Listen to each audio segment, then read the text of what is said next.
Well, welcome and hello to Faster Masters Rowing Radio, the show that's just about you, Masters Rowing, and what you can do better. I'm Rebecca Caro, and I'm joined by Marlene Royal to talk about tow steering a race. Hi, Rebecca. This is a wonderful topic, especially since a lot of crews are getting ready for the sprint racing season. So you are one of my favorite experts on tow steering a race from the bow seat. So give us a little overview. Well, I'm going to kick off by going, you're so wrong. It doesn't just have to be bow. You can tow steer from anywhere. There are considerations, though. And when I'm looking at a crew and talking to them about how the seating order is going to work and how the jobs are going to go and what sort of a race it is, there are various considerations. Bow is great for a course where you need to be able to look around and look at what's happening in front of you. So if you're doing a side-by-side race on a river, definitely bow steer is fine because you might have a bend or it might not be a buoyed course. But if you're on a straight multi-lane course, the best view is from the stroke seat. Mm-hmm. And so it is quite different. If you're at Henley and you're rowing between the booms, again, the best view is from the stroke seat. And ideally, in that sort of a race, you don't actually look around at all, even if you are bow steering. So one of the things I want to talk about later on is the different roles in the boat and who is going to do what. So I'm going to make an assumption that you're either in a pair, a double, a four, or a quad, because mostly those are the ones that are, coxswain and maybe steered from inside the boat. But obviously, some of this also applies if you're in a cox boat. Sure, absolutely. Tell us a little bit about how to set up the foot position.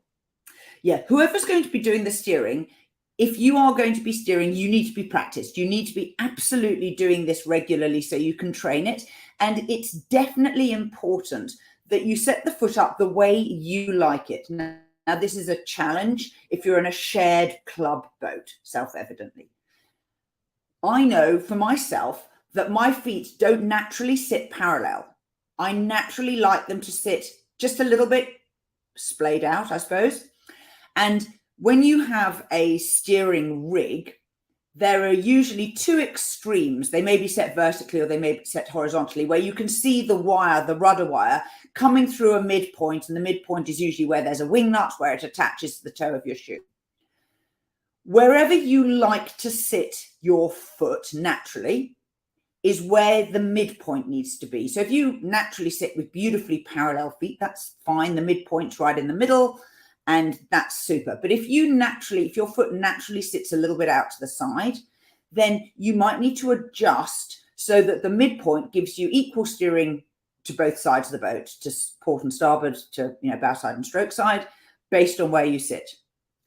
Again, if the shoe is not a snug fit, this can really compromise you because you can move your foot inside the shoe and it not actually move the steering. So we'll talk a little bit later on about what goes wrong. And that's one of the things that I'd like to talk about then.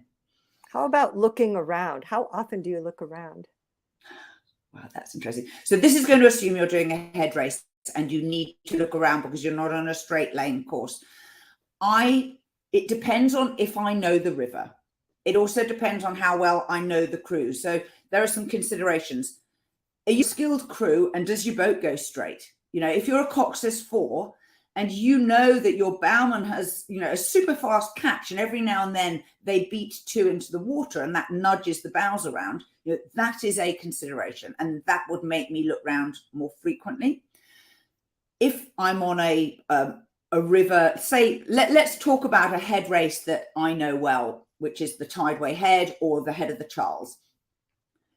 Although there are buoys down the course, the buoys are not what I am thinking about now. I'm thinking about the fastest racing line. So they're both rivers where there are places where you're not going plumb down the middle with 50% of the river on your right and 50% on your left. So you need to have a mental map of the course.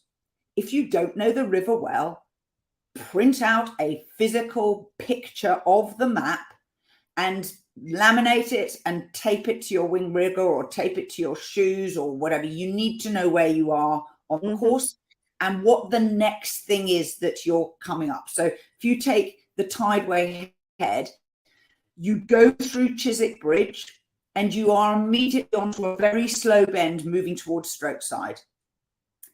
At that point in the river, you need to be in the middle of the river. By contrast, the head of the Charles, you start under just short of the BU bridge, you go through the BU bridge, the railway bridge, and you're then onto quite a sharp bend to bow side. And so you need to be able to take that bend where you are positioned as close as you dare to the bank without losing the advantage of the stream in the tideway. Obviously, ahead of the Charles, you're rowing against the stream. So being out of the stream is an advantage. So as you can see, just in those two situations, you've got very different considerations. And what you're thinking about is, what's the next hazard that I've got to steer? So whether it's a corner or a bridge, and where do I want to position my boat at the end of this corner for the next bit of the river? And that's why breaking the race down into segments is really helpful, because in the head of the Charles, you're into the powerhouse straight. That is over a mile of reasonably straight rowing. There's very little that you need to do except keep your line, make sure you're on your rhythm, make sure you're rowing long. You know, there isn't a steering thing for you to think about there. Whereas in the tideway, once you've gone round the first bit of that bend and you're going down towards the bandstand, you know the next bend is going the other way. And so you need to move from being 2/3, 1/3 on one side of the river to being 2/3, 1/3 on the other side, so that you're going closer to the next bend while still staying in the stream on the tideway. So that's a rather complicated way of saying, when do you look around? And the answer is when you need to, in order to ensure that you're in the right position for the next thing that the crew is going to encounter. So you're always getting ready for, you know, as you're coming out of one turn, you're always getting ready for the next segment. It's a little bit like if you're jumping on a horse, that, you know, when you're in midair, the rider already starts looking to the next, where the next jump is. So like as the horse is landing, you know, they start turning. So, you know, it's having that foresight and studying your map. And now when it comes to the actual steering, how do you steer with your toe without understeering or oversteering or really throwing the balance of the boat off?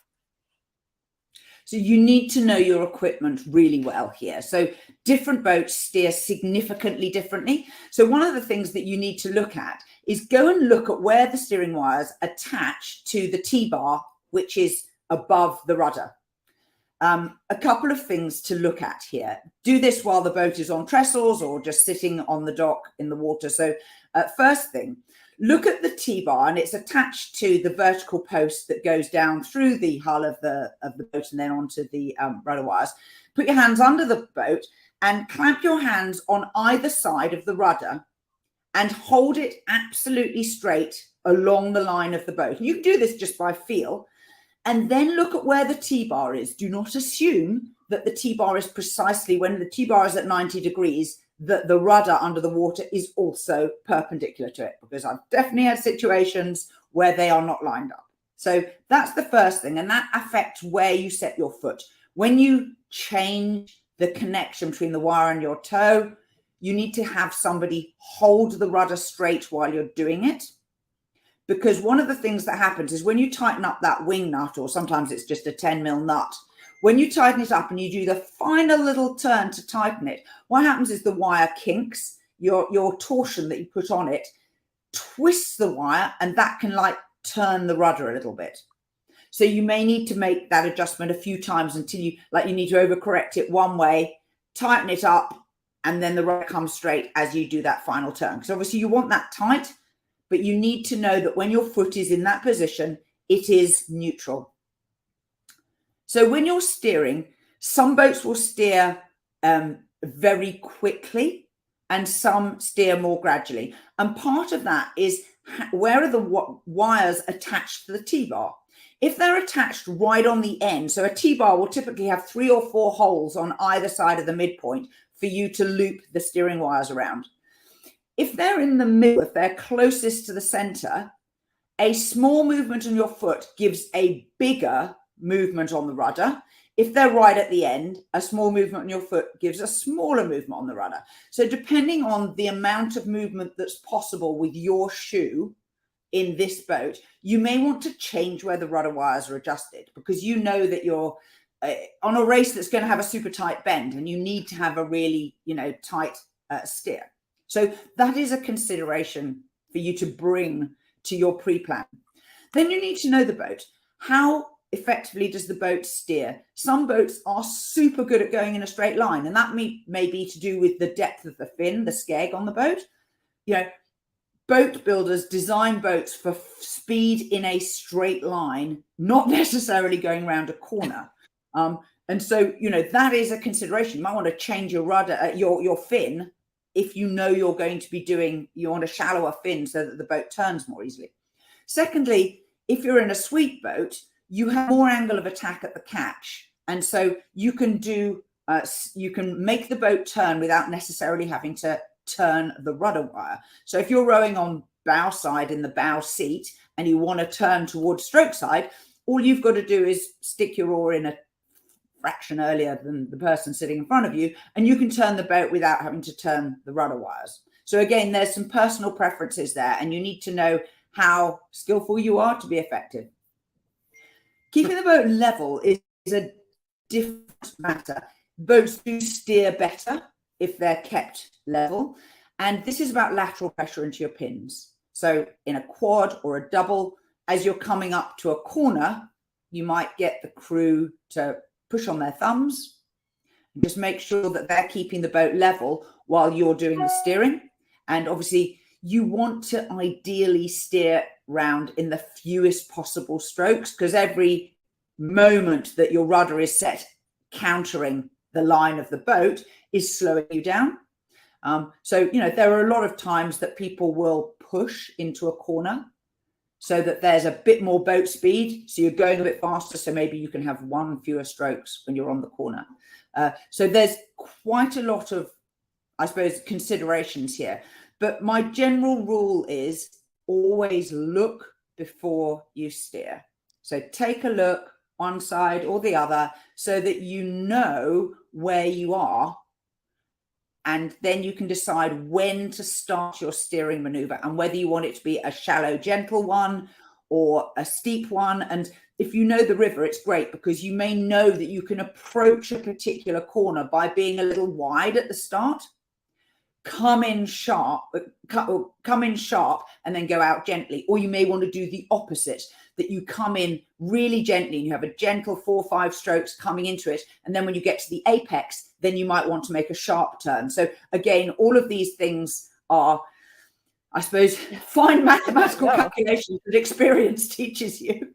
Oh, it is. And everything is just subtle, you know what I mean? You don't want to make really abrupt changes that, really surprise the crew and surprise the boat, right? Or surprise yourself. What about different roles in the boat?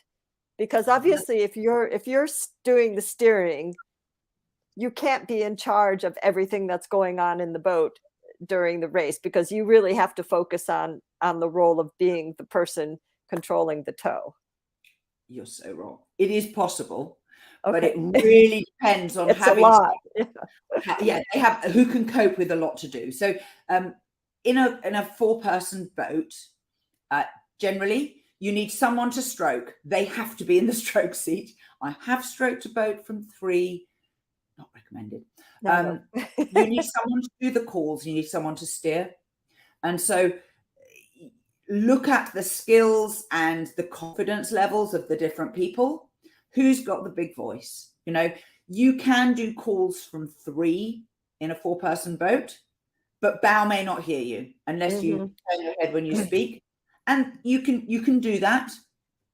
But again, it's better from 2, because 2 can usually keep their eyes front, speak, and the person behind them can usually hear. But then, it's about also the experience, who can read a race. And that's a whole different podcast, which we'll talk about another time. I did do, there's a Fours Head of the River on the Tideway in London, which is a really big event. And I remember going out to race it in a quad. I was the bow seat, and we were trying to warm up, and there were crews everywhere. When I looked around, it like appeared that everyone was pointing in different directions. Oh, and dear. there wasn't a clear empty lane of water for me to push the crew down. And I made the decision that I'd said to them beforehand, we'll try and do our regular warm up, but if I have to cut it short, don't be surprised. Mm-hmm. And it was really interesting. I didn't tell them about what I thought was chaos behind me. I just said, right, we're going to do our next burst, and, on the next stroke, go. And we would do it. And during our warm up, I would sneak a little look, and it's like, oh, it's cleared. Okay, we'll keep going. But another 3 or 4 strokes of empty water in front of us, sneak another look, perhaps over the other shoulder. Oh, it's cleared out, and it really surprised me. I managed to do 3 bursts, and I never once had to cut them short. But I couldn't have anticipated that. So in that instance, I was doing the calls, and I was also looking around. I was also steering, but you didn't need to worry about them, because I could see that there was enough clear space that, if something did happen unexpected, we had enough time to stop the boat and hold it up, check it. But normally you need someone who can steer on instinct.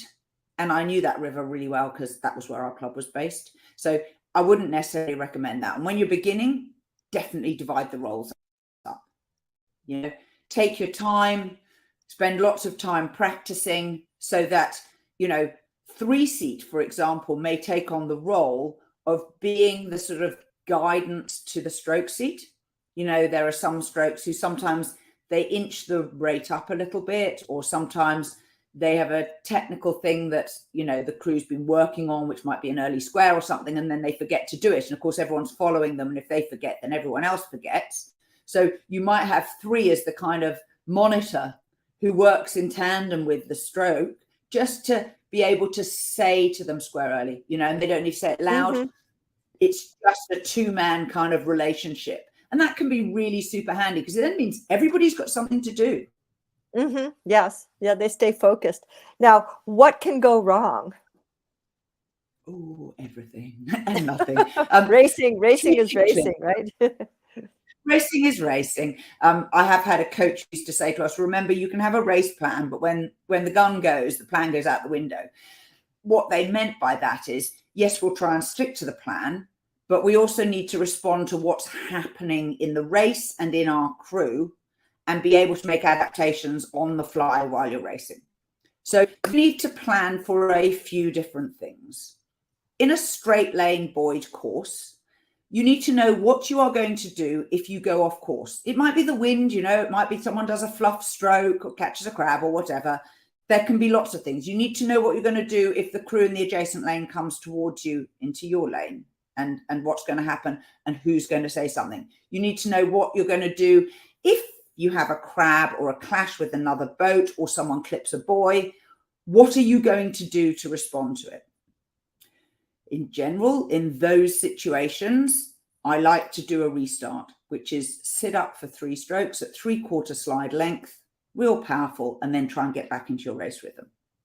When it comes to steering close to the buoys, I always tell my crew, try and get your oar into the water behind the buoy, because then you're pushing it away from you, and you should be able to do a release, even if you're touching it. You can't always.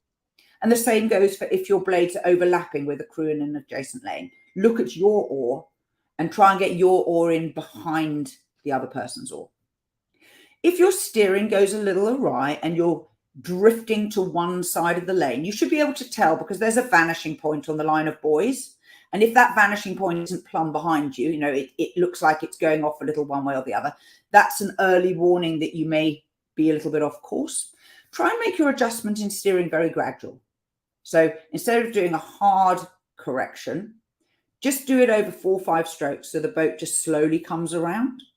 That may mean that the tip of someone's blade does go over the buoy line, and you need to have enough experience and confidence and calmness in the crew that they won't freak out.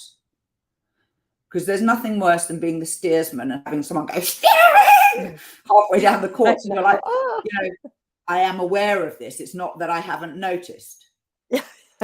Yes, oh dear.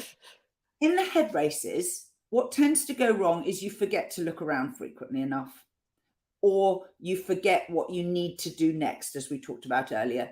You probably won't regret turning around more often than you think you need. Mm-hmm. And don't forget, the view over one shoulder and the view over the other shoulder can be quite different. And that is a worthwhile thing to do. So if you know your next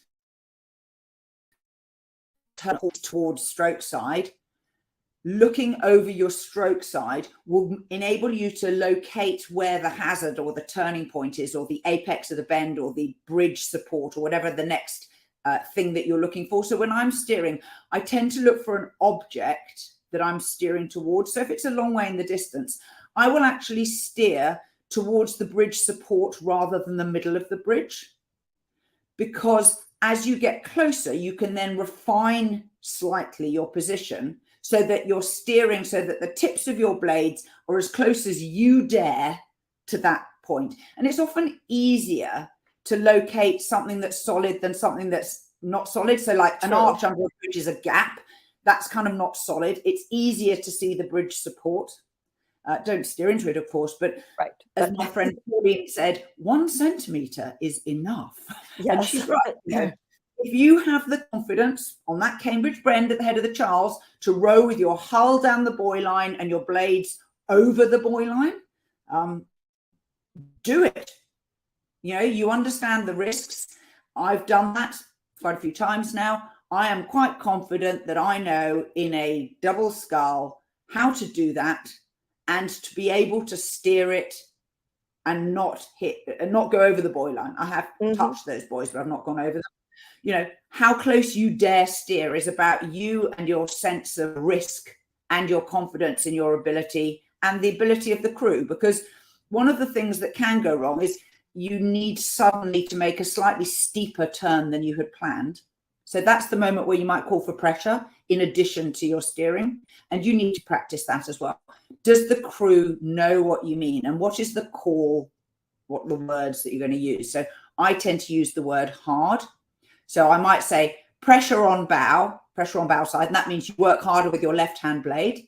And then if I say the word hard, everyone knows they really need to put a lot of pressure on at the catch, because that's where your steering is most efficient. And they know to work it. And then they know what I'm going to say when I want them to stop doing that and start rowing symmetrically again. So again, something else to practice. And, you know, you might only need those hard strokes for 1 or maybe 2 strokes, but it's just enough. You know, perhaps there's a boat in front of you, you know, that unexpectedly is going super slow or super quick, or you're being overtaken. I mean, there are lots of things that can happen. So what goes wrong can generally be solved by looking around more frequently and knowing that you have 3 or 4 little tricks in the bag, like, you know, steering hard with pressure as well as steering, that will get you out of danger and get you past that hazard. Yeah, and the bottom line is practice during your training sessions. You know, absolutely. I mean, and I suggest anyone who's going to be in charge of steering their boat, you know, review this podcast a few times, make notes about the course, think about, you know, think if it's not a familiar course to you, you know, try to see as much information as you can about the course if it's not a multi-lane course, or it's somewhere where you know you need to make turns, because and know your boat and know your crew, and how things respond and how gentle or aggressive you need to be. Yeah, you have to be confident making decisions on the fly. And you also have to be confident that there will be errors and you will misjudge things. And you, as a crew, have to accept that that is a crew thing and that it's not just the fault of the steersperson, because animosity within a crew completely kills their ability. I have a story about a crew I was in at Henley where we hit the booms, and we recovered from it, did a super restart and won our heat, and showed that we had real speed. You know, when you're 3/4 of a length down suddenly after that, you know, that makes a real difference. But after that race, the crew completely fell apart because 3 of them turned on one and they didn't they could have won that entire event, and they basically self-destructed because they couldn't move past the fact that someone had made a mistake and they felt that the wrong person was steering. And, you know, you can see how that sort of discussion quickly turns hostile. Well, wonderful overview of, you know, how to polish your skills and tow a steering race. So it definitely takes practice and patience and working together as a crew, and you know, and expect things to go wrong. Things always go wrong. And so as you said, the key is being confident and knowing how to restart, how to get back on track, and have a plan for that in practice. You know, I think it's always good for crews to practice some different scenarios of things going wrong so that they know this is how we're going to get back together. This is how we're going to do our reset. This is how we're going to have our focus 5 strokes after this happens, and practice different scenarios so that everybody knows, you know, what they're going to do. And that's the best way to salvage your race and come back in good form after something happens, because things happen all the time. Things always happen. You can guarantee things will happen, because any Absolutely. post-race debrief, you know, if you think back to ones you've had before, you know, people say, and then this happened, and then we did that, you know, and that's, I think of it as a kind of, yeah, you've got your ideal, but you're going to sort of dip below that line, and you've got to bring yourself back up to the ideal. And that ideal might be about technique, or it might be about steering, or it might be about the wind or the weather or the stroke rate. I mean, there are so many things that can happen. And actually, it's great fun refining your skills and then seeing yourself get more confident. Wonderful. Thank you. Excellent podcast. So there are a couple of other episodes of this podcast where we talk about steering. So do go and search through our archive. I'll try and put some links into the show notes. But this has been Faster Masters Rowing Radio. And if you've heard one thing today that you find useful for your own rowing, please consider making a monthly donation to support the costs of running and hosting the podcast. Go to fastermastersrowing.com/podcast, and donations start at $1.